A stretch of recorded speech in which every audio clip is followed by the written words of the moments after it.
The sweetness doesn't match the amount of carbohydrates your body is expecting from these food and drinks. This confuses your body and leads to insulin resistance. And so why do I think that Paul Saladino is worse than the Liver King?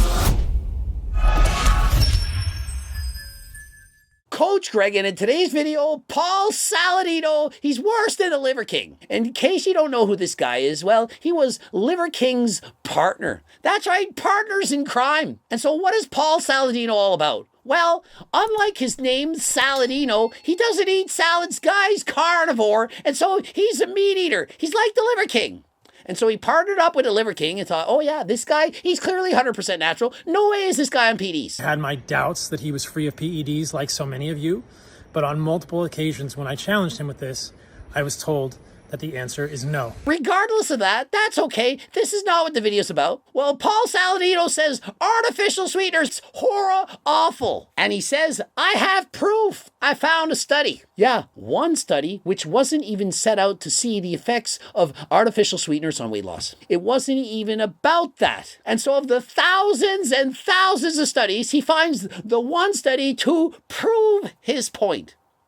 Problem is, I have a meta-analysis and various other studies to say the exact opposite. Artificial sweeteners are making you fat. Perhaps he's friends with Bar K.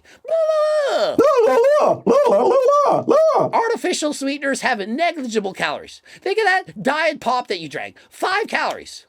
And so are those packs of Splenda, aspartame, sweeteners, and so on, are they ruining your physique? Are they making you fat? And to make sure we're all on the same page, as I don't know if you're new to this, to gain fat, you need to be in a calorie surplus. That means you need to take in more calories than you burn off. And to gain 1 pound of fat, it requires 3,500 extra calories. And so is it possible that consuming artificial sweeteners make you fat? Well, considering they have next to no calories, or perhaps 5 calories in a can of pop, you would have to drink 700 extra cans of Diet Pepsi in order to gain 1 pound of fat. And so I'm sure we can all agree that artificial sweeteners on their own, they can't make you gain weight. But what he's arguing is that it causes you to eat more. That if you consume artificial sweeteners, it's somehow going to trigger some bodily response, making you want to eat more. Perhaps increases ghrelin, you get hungrier, you taste the sweetness, and you just want to eat more of it. How is this possible? I thought artificial sweeteners had no calories. Exactly, you answered it yourself. The video could have been over. Hey, Mythbusters, artificial sweeteners don't make you fat. Yay, thanks, Mr. Saladino. As you can see from this study, when you consume food or drinks that contain both, the sweetness doesn't match the amount of carbohydrates your body is expecting from these food and drinks. And in comparison to that one study, a meta-analysis of 51 studies showed low-calorie sweeteners to reduce calorie intake by an average of 225 to 312 calories a day. I dropped the mic, but it costs a fortune. I don't want to break it. And so instead of dropping the mic, I'm going to drop my freaking cookbook,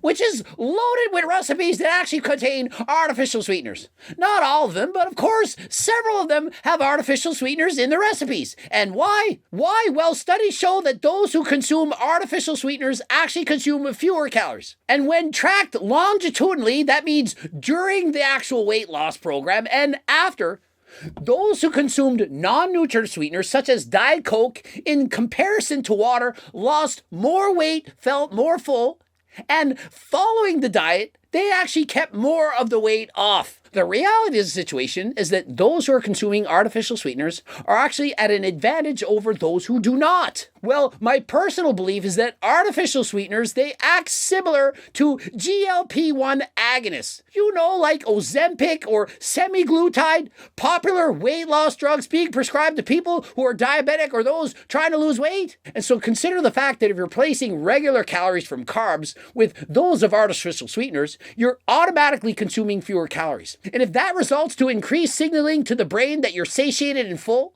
well, you're going to consume fewer calories. In this house, we obey the laws of thermodynamics. And since we're here on Earth and the laws of thermodynamics apply, if consuming artificial sweeteners results in lower calorie intakes, then the net result is going to be weight loss. And so in the end, are artificial sweeteners making you fat?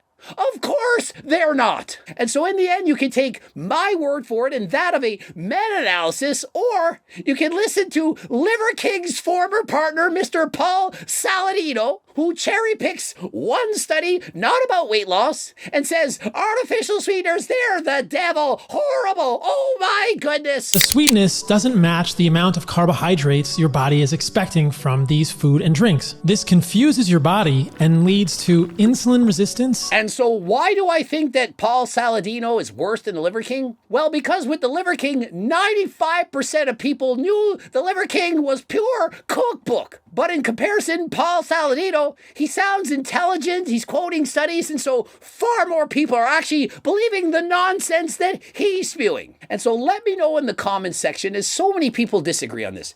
Do you really believe that artificial sweeteners are that bad? That's going to kill you? That it's going to ruin your gut microbiome? And remember, I had my gut microbiome tested, and I drink artificial sweeteners and eat from my cookbook all the friggin' time. Yet I was extremely healthy, no problems whatsoever. I wrecked my gut health a few years ago because of keto desserts I made with xylitol. Listen, correlation does not equal causation. Just because you were eating keto desserts at the same time as you hurt your gut microbiome doesn't mean that it was from the keto desserts. In the same way, just because you're eating more ice cream doesn't increase your chances of drowning in an accident. It just so happens that studies show this because people consume more ice cream in the summer when they're playing around on boats. And so obviously you're more likely to drown in the summer, and in the summer you're eating more ice cream. Doesn't mean the ice cream caused the drowning.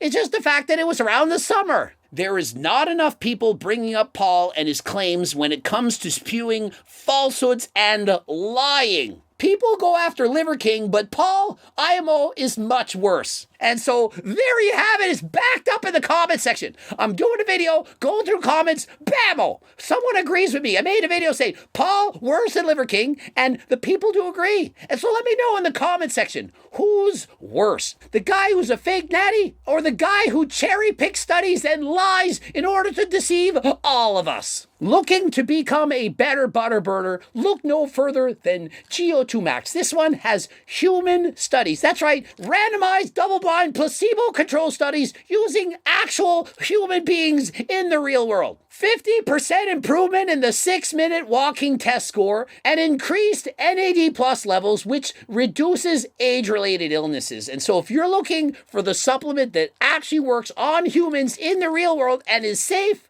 well, use code Greg, 10% off, click the link in the description, pick up GO2 Max today. Subscribe, click the bell button, comment for the algorithm, like the video if you liked it. Did you learn something? Are you finally a fan of artificial sweeteners? Watch one of the bloops. I've actually done videos on sweeteners in the past. Remember, Greg Doucette, IB Pro on Instagram, cookbooks, training books, coaching plans by me and my team, the Circle Diet Book, and until next time, I'm out.